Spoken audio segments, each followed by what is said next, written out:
perspectives that I've been thinking about that might help you in your processing of understanding complex trauma in your own life. So the first thing I want you to understand is this. Complex trauma means that a child had to move from being healthy in the way they lived and had to adapt to a different type of behavior in order to survive. That is a key piece to understand. So let me present it this way. I don't know if you've thought about it, but children, for the most part, when they come into the world, they have good instincts built into them. A child, they want to connect with their caregivers, with their siblings. They want to be authentic and express their personality openly. They want to open up and tell you what's happening inside of them. They want to cry and express the emotions that they're feeling. They want to love. So that's all built into a child. So a child comes into the world with those good instincts, but let's say they're in a home where they're authentic, where they try to connect, where they love, express emotions, all of those things, and it's not allowed. They get punished, they get hurt, they get teased if they try to do those things. And so right away, the child is being told that to be healthy is bad because it will result in pain. So you must adapt in order to survive. And so the things that you do in order to survive, the adaptations, they keep you safe in the moment, but over time, they make you very unhealthy. And they prevent healthy relationships in the future. And the ways they give you to cope cause more pain and trauma in the future. And so that is complex trauma. That when a child is trying to be healthy, they are met with pain and hurt, so they adapt in order to survive. And so all of that is, I think, significant to understand. Now, let me give it to you from a little different perspective. Do you realize that when a child comes into the world, what makes them beautiful, what we look at them and say, oh, that is such a precious little person, is not just because they're cute. It's because their innocence says, I am who I am. I want to connect with you. I want to love. I want to express my emotions. So a little child is very totally human. The way we were designed to be in expressing who we are. But what happens in complex trauma is they are not allowed to be fully human. And so their adaptations to survive really are becoming less human. More and more, they shut down their humanness, their emotions. They're trying to connect. And so adaptations that come out of complex trauma make people less and less human. And that is the tragedy of complex trauma. Now, let me give it to you from a different perspective, but they're overlapping. I think it's so important in understanding complex trauma to understand that complex trauma equals unresolved, unmet needs. So if you think of a child in a healthy home who's hungry, who's sad, they cry, they talk, the parents come, they assess what is the need here.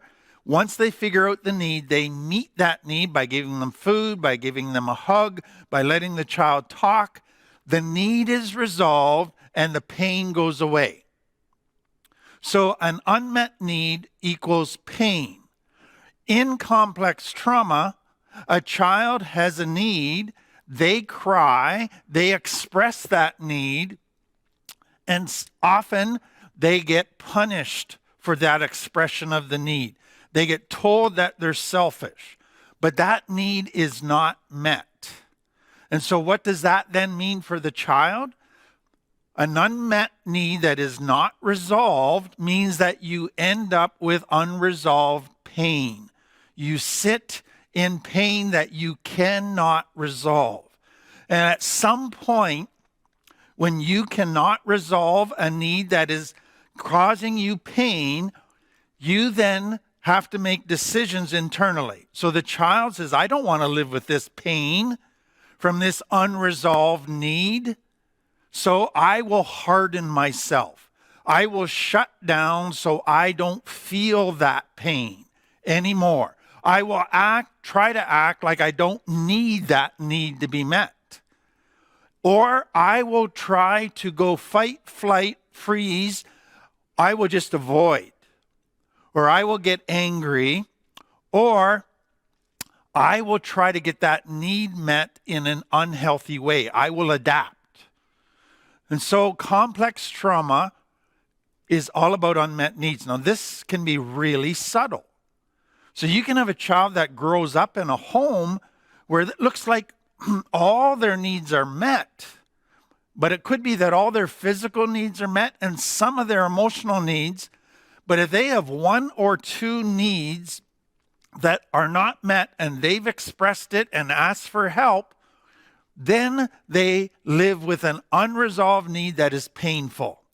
And that will force them to adapt to survive that unmet need and the pain that it causes.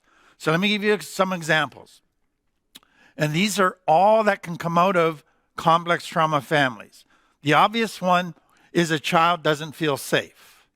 And so if a child doesn't feel safe, they cry, they run to mom and dad. And if that gets punished, if they get a cold shoulder, if they get pushed away, then they have to adapt to find another way to survive because of the fear inside of them. And they don't want to keep feeling that fear, so they can harden themselves and act like they don't care and don't need anybody. Or they can do other adaptations to try and feel safe. This could happen at a subconscious level. And the solutions that they come up with seem to work at the time, but don't work overall. Another one, connection. So a child tries to connect. It's a powerful need. It drives them. They reach out to connect, and they are met with a wall. They are not able to connect. And so that hurts. That feels like something's wrong with them. So what do? They adapt. They try to find a way to not feel that pain anymore. Shut down, isolate, don't connect, say I don't need people, or start wearing masks and doing things that will enable me to find a pseudo connection where I feel like I'm connecting, but I'm not really risking exposing myself. And then being understood. So if a family does not understand a child, and we talked about this last week, that hurts a child. That's a huge need to be understood. And so they will try to explain themselves. They will try to present who they are. But if it's still not understood or it's made fun of, then what do? Adapt. They go find another group where they find other people like them where they are understood. Or they go find a group and they say, I will do whatever I have to do to fit in. And I will wear masks and I'll let them think they understand me. Huge needs not met. Value, validation, we talk about all the time. If a child's not validated, it's such a huge need, then they will adapt rather than sit in the pain of not being validated. So they will find other groups to validate them. They will get validation